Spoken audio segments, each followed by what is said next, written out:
오늘 우리 K증시는 한 주의 마지막 거래일 금요일도 역시 지지부진하게 마쳤습니다.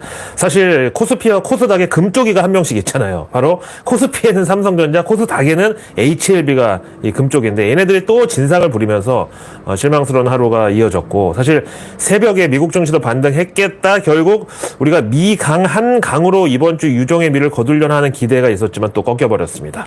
자, 아무튼 이제 10월도 딱 한 주만을 남겨두고 있고, 그 중에서 금요일장은 이제 오늘이 마지막이었습니다. 그리고 이제 어제 내일 뉴스에서 전해드렸던 테슬라의 경우는 3분기 실적의 헤드라인 넘버는 그냥 예상에 형식적으로 맞춘 정도였지만 ESS, 즉 에너지 설비 쪽의 매출이 급성장한데 투자자들이 감동을 했다. 그래서 어제 이미 실적 발표 후 애프터마켓에서 12% 올랐는데요.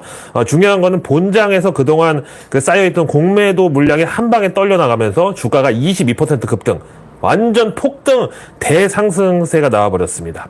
참, 근데 우리 K증시의 경우는 지금 공매도가 금지 기간이잖아요. 그래서 지난 그 중국 상해지수 폭등이나 간밤 테슬라 같은 이런 그 공매도 청산으로 급등하는 이런 쇼커버, 환매수성 이런 급등은 찾아보기가 힘들고, 대신에 거래량이 죽어가지고 외국인들하고 기관은 그냥 현물하고 선물 포지션 반대로 붙잡아 놓고 가두리 양식하는 이런 상황만 이어지다 보니까 이런 건 좀 또 부럽더라고요. 그렇다고 또 우리도 중국처럼 그냥 공매도 금지 안 하고 전부 처맞게 냅뒀으면, 당시에는 주당 4달러?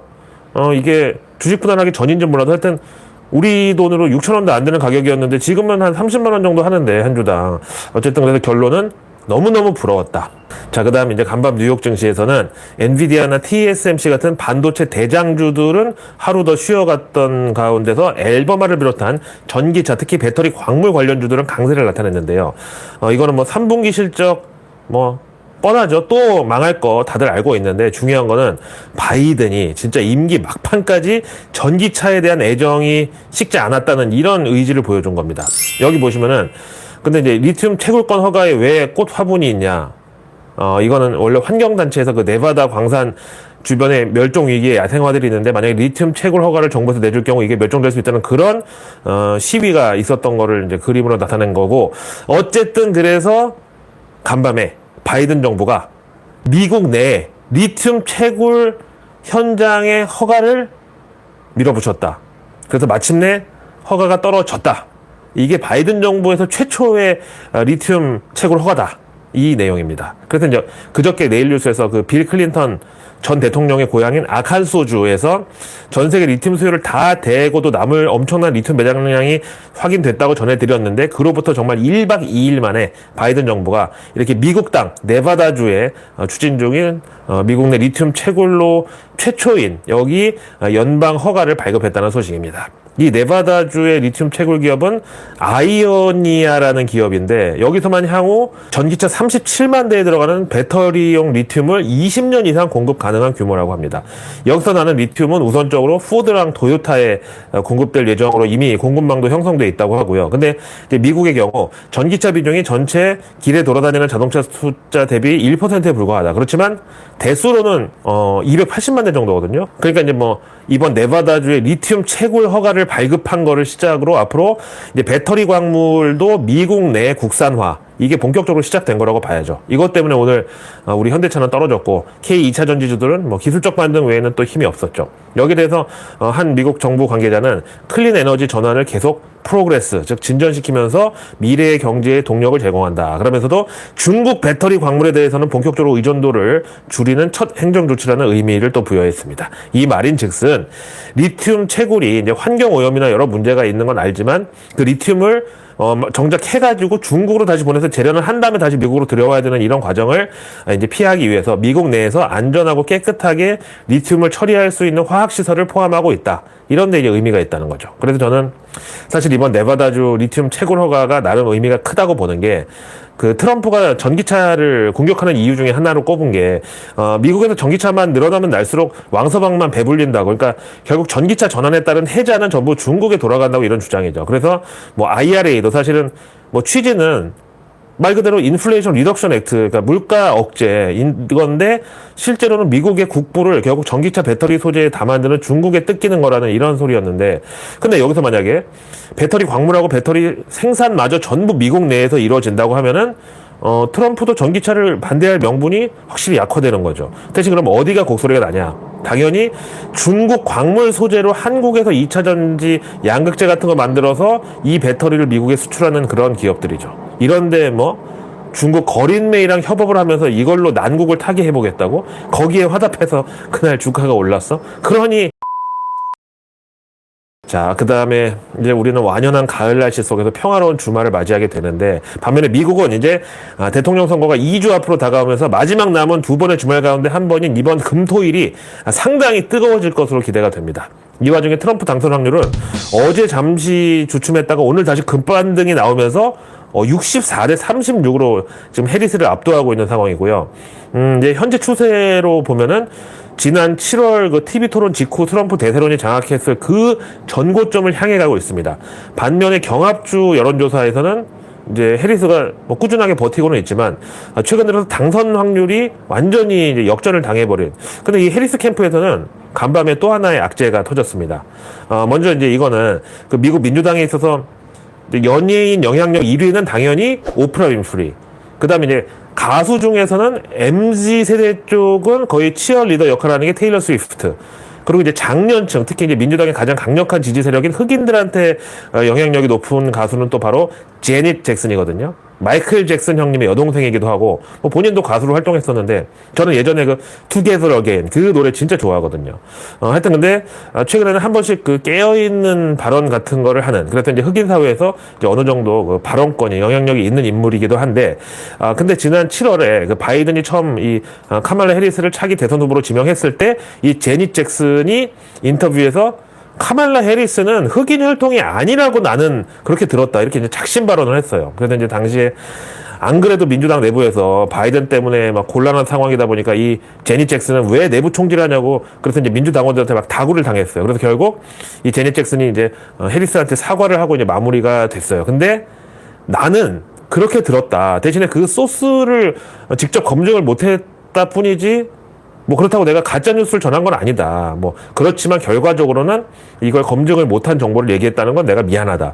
이렇게 좀 억지 춘향이 같은 그런 사과를 했어요. 근데 여기서 끝이 아니었어요. 이 제니 잭슨하고 절친이자 흑인 사회에서 좀 일종의 보수주의자로 통하는 캔데스 오웬즈라는 사람이 있는데 뭐 대표적으로 지난 그 블랙 라이브스 매러 그 운동에 반대를 하면서 흑인에 대한 차별도 문제지만 이런 식으로 범죄를 미화하는 거는 더더욱 흑인들에 대한 사회적 평가를 저해시킬 뿐이다. 그래서 많은 사람들이 또 공감을 얻었던 이 캔데스 오웬즈가 갑자기 이 문제를 재검증한다고 지금 나선 거예요. 그러면서 카말라 해리스가 흑인이라고 하는 그 근거는 뭐 엄마는 이름부터가 뭐 샤말라 뭐 이러니까 완전히 인도 사람이고 대신에 아버지가 자메이카 출신의 흑인이다. 그래서 자기는 결국 흑인이라는 그런 결론인데 이 캔데스 오웬즈에 따르면 부친도 그 원래 인도 사람이고 자메이카에서 자랐을 뿐이다. 그러니까 한마디로 인도 사이다를 왜 콜라라고 하느냐 뭐 이런 주장인 거야.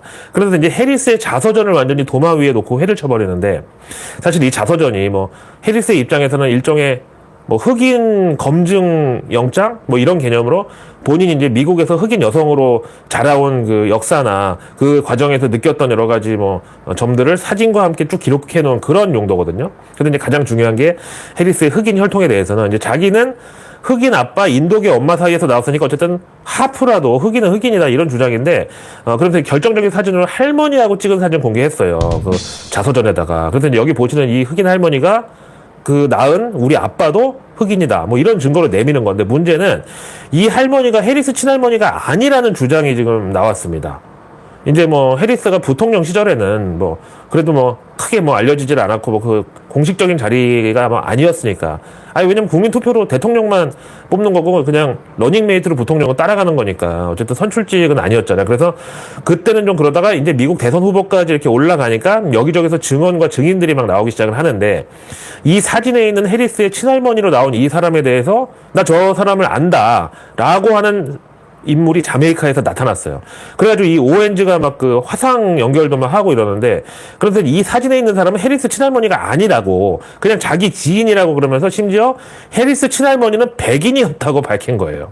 그러면서 이제 해리스의 친할머니는 해리스가 태어나기 전에 이미 돌아가셨는데, 그럼 어떻게 이런 사진을 찍었냐? 이거에 대해서는 대역이다. 이런 폭로인 거죠. 그러면서 이제 캔데즈 오웬즈가 자기 트위터에다가 카말라의 혈통에 대한 조사는 거의 아메리칸 호러 스토리급의 작업이었다고 이렇게 썼고요. 조만간 더 확실한 증거를 까겠다고 밝혔는데 이게 바로 어젯밤에 있었던 일입니다. 그리고 이제 앞에 보신 트럼프 대 해리스의 당선 확률은 바로 조금 전에 업데이트된 거니까 당연히 여기서부터 이제 치명적인 또 뭐 영향을 받았다고 볼 수밖에 없죠. 그래서 해리스가 이제 흑인이라는 여기 이 혈통을 저격한 게 지금 해리스 당선 확률도 같이 저격을 해버린 건데, 이제 뭐 우리로 치면은 경상도 사람이 전라도 사람 행세를 했다 뭐 이런 건데, 뭐 이게 그냥 시의원 정도면 모르겠는데, 예를 들어서 전남도지사가 말투도 평소에 구수하게 이제 사투리 막 잘 쓰고 그러던 사람이 알고 보니까 부모님 한 분은 경상도고 또 한 분은 뭐 심지어 일본 사람이었다? 근데 문제는 이걸 알고도 속인 거다, 거짓말했다. 그러면 이거 진짜로 공천 준 중앙당까지도 박살날 수 있는 그런 이슈인데, 이게 이제 하물며 미국 대선에서 이런 이슈가 올라왔으니 사실 그냥 뭐 가십거리 정도로 끝날 상황은 아니죠. 근데 이제 해리스 캠프에서는 그냥 간단하게 유전자 검사 결과를 오픈하면 그만인데, 이런 의혹에 대해서 철저하게 이제 무대응을 하고 있다는 것도 지금 의혹을 더 키우고 있습니다. 거기다 이제 미국도 그 네카 유튜버들 뭐 그리고 트위터에서 각종 음모론 이제 올리는 사람들이 있는데, 여기에 대해서 지금 또 검증도 안 된 엄청난 사실들이 막 추가로 확산이 되고 있어요. 뭐 황당한 것들도 있는데, 예를 들면 뭐 해리스가 인도 모디 총리의 내연녀 겸 스파이다 뭐 이런 거. 근데 다 빼고 지금 주류 언론에서조차 심각하게 다룬 내용 중에 유일한 게 뭐냐면은, 해리스의 조상은 자메이카를 본거지로 살아왔던 건 맞는데, 문제는 이 해리스의 4대조 할아버지, 그러니까 고조 할아버지 정도 되는 거죠. 이 사람이 조셉 해리스라는 사람이었는데 당시 자메이카에 살던 백인이었다. 그러면서 큰 부를 쌓았는데 그게 흑인 노예들을 사고 팔고 하는 그 중개상으로 번 돈이었다. 그래서 이제 이 해리스 가문이 자메이카에서는 상당한 부유층이었다. 근데 그 돈을 번 과정이 흑인을 그 노예로 사고 팔은 그거였다는 이 주장이 지금 나온 겁니다. 그러다 이제 중간에 어디서 약간 피가 섞였는지 하여튼 해리스가 지금 흑인과 비슷한 그런 컬러가 됐는데, 원래 이제 대대로 백인 집안이었다는 거. 와, 근데 이거는 진짜 만약에 사실이라고 하면은 진짜 이거는 쉴드 불가 아닌가요? 특히 이제 미국 민주당에서는. 그래서 지금 아무래도 오바마랑 바이든이 여기에 대해서 뭔가 실체적 그 진실을 파악하고 저렇게 해리스랑 거리두기를 하는 게 아닌가, 좀 이런 추측까지 워싱턴에 돌고 있습니다. 내일 뉴스는 내일 보면 너무 늦습니다. 런던 고라니의 내일 뉴스 미리 보기. 런던 고라니의 내일 뉴스 미리 보기. 구독, 좋아요, 알림 설정까지! 러나 반갑습니다. 우리 구독자님들은 아시겠지만 제가 매일 저녁이 내일 뉴스를 방송하고 그 다음에 이제 휴식과 동시에 늘 하는 일이 바로 전원일기 재방송을 이제 보는 건데, 케이블 TV에 어느 한 곳이라도 틀면 하여튼 저녁 때 전원일기를 하고 있습니다. 근데 오늘 갑자기 비보가 전해졌는데, 거기 일용엄니로 나왔던 김수미 선생님이 갑자기 돌아가셨다고 합니다. 참, 지난번에 그 김수미 선생님 업체에서 간장게장 만드는 꽃게 대금을 안 줬다고 뭐 소송도 당하셨다고 들었고, 하여튼 그랬는데 그 스트레스가 크셨던 건지 하여간 사인은 고혈당 쇼크라고 합니다. 저는 진짜 바로 어젯밤에도 봤지만, 진짜 그 당시 전원일기 출연할 때 나이가 일용이 형님 그 배우보다 오히려 2살 어렸는데 엄마 역할을 한 거야. 그래서 이제 30대 초반이었다는데, 아니 어쩜 그렇게 일용 엄마 그 당시 할머니 연기를 잘하셨는지 지금 봐도 막 소름이 돋을 그럴 지경이에요. 근데 하여튼 안타까운 이런 또 갑작스러운, 사실은 어젯밤에 잠들기 전까지만 해도 준비가 안 돼 있다가 얼마나 참, 그게 우리 부모님이라고 생각하면은 참 애달죠. 하여튼 우리 구독자님들도 뭐 돈이고 뭐고 간장게장이고 나발이고 약간 그 무엇보다 건강이 하여튼 최고입니다. 이제 또 날도 추워지고 하니까 평소에 특히 이제 심장이나 뭐 당뇨 관련해서 조금이라도 염려가 되시는 분들은 미리 좀 병원 다녀오셔야 돼요. 우리 오래 봐야죠. 자, 오늘도 K증시의 금쪽이 삼성전자는 다른 애들 미국 반등한 거 따라서 오를 때 혼자만 또 반대로 가면서 코스피 전체를 짜증나게 했는데, 어제 내일 뉴스에서 전해드렸던 대로 오늘 이건희 회장 서거 4주기 추도식이 마침내 열렸습니다. 그래서 이제 이 자리에서 이재용 회장이 지난 그 삼성전자 전자제품 화형식급의 그런 깜짝 발표를 할 가능성은 있지만 기대는 안 하는 게 좋겠다고 말씀드렸죠. 근데 일각에서는 이번에야말로 지금 삼성전자의 위기를 타개할 이재용 독트린, 우리말로 이재용 선언문이 나올 가능성이 있다고 기대했지만 그렇지 않았고, 지금 속이 시꺼멓게 타들어가고 있는 주주들, 그리고 뭐 국민연금을 비롯해서 연기금, 펀드, 보험사들 뭐 전부 삼성전자가 비중 1위 종목인데, 이런 여의도의 한숨 소리와는 달리 정작 이재용 그 회장을 비롯한 그 일가는 너무나 이제 평온해 보였습니다. 일단 오늘은 뭐 추도 시기니만큼 엄숙한 분위기에서 치러졌고, 기자들과의 인터뷰 같은 것도 오늘은 다 피했고, 대신에 추도식 끝나고 삼성그룹 그 사장단과 다 같이 오찬을 했다니까 곧 하여간 이재용 선언이든 독립 선언이든 하여간 모든 삼성전자 정상화 관련된 대책이 나와야 된다고 봅니다. 자, 그 다음 이제 미국은 이미 대선 모드에 이제 본격 접어들었는데, 간밤 뉴욕 증시의 경우는 오전 9시 반에 개장해서 12시까지, 그러니까 오전에 하루 거래량의 최대 90%를 차지하는 그런 종목들이 다수였을 정도로 현재 경계감이 큰 상황입니다. 그 와중에 이번 주 트럼프 트레이드의 부작용으로 미국채 금리가 이제 조금 올랐는데, 이게 다시 간밤에 하향 안정화되면서 뉴욕 증시도 이제 반등이 나온 거고요. 그럼에도 뭐 해리스가 대통령 된다고 해서 미국의 부채가 줄어들까요? 오히려 바이든보다 더 겁없이 돈을 풀 것이라고 예상하는 사람들이 많던데요. 자, 그 다음에 이제 간밤 테슬라 급등 효과로 우리 K2차 전지주들이 오늘은 모처럼 이걸 호재로 이제 상승을 했는데, 정작 중요한 거는 앞으로 나올 3분기 실적에서 또 얼마나 그 험한 꼴을 보려나, 이런 겁니다. 그 와중에 미국에서 모간 스탠리가 이번 테슬라 실적에 대한 주가 반응을 이제 의미 있는 상승이었다. 당연히 의미 있죠. 하루 만에 22% 올랐는데.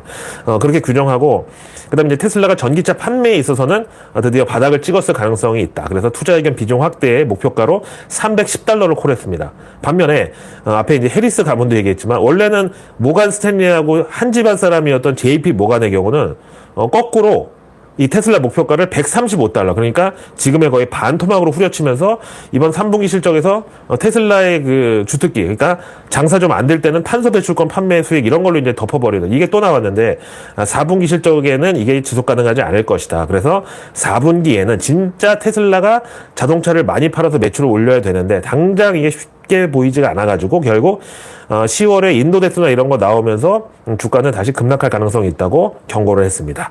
그 다음에 이제 웨드부시 모건의 경우는 이제 제3자 입장에서 테슬라 이제 차량 가격 그 인하 정책은 이미 끝났다고 보고, 앞으로 자율주행과 AI로 마진을 확장할 걸로 기대한다. 그래서 웨드부시 모건은 테슬라 목표가 $300에다 투자 의견 아웃퍼폼, 즉 시장 수익률 상회로 콜했습니다.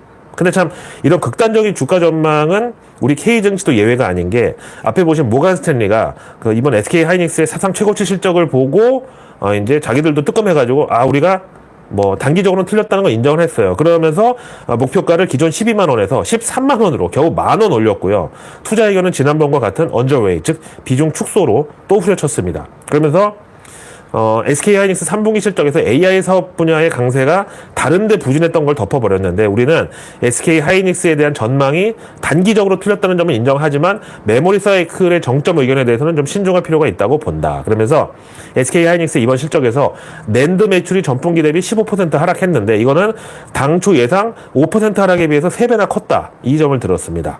근데 또 반면에 시티그룹 리서치에서는 이번 3분기 실적에 상당히 이제 감동을 한 나머지 SK 하이닉스 목표가를 기존 31만 원에서 이번에 33만 원으로 추가 상향을 했는데요. 그 근거로는 4분기 디램 매출 중에서 HBM이 40% 이를 것이다. 근데 아시다시피 HBM이 이제 값도 더 비싸고 이제 고부가가치잖아요. 그리고 뭐 낸드나 SSD의 경우는 고용량으로 역시 SK 하이닉스가 승부를 볼 것이다. 그래서 투자 의견 매수의 목표가를 33만 원으로 업그레이드 한다는 거죠.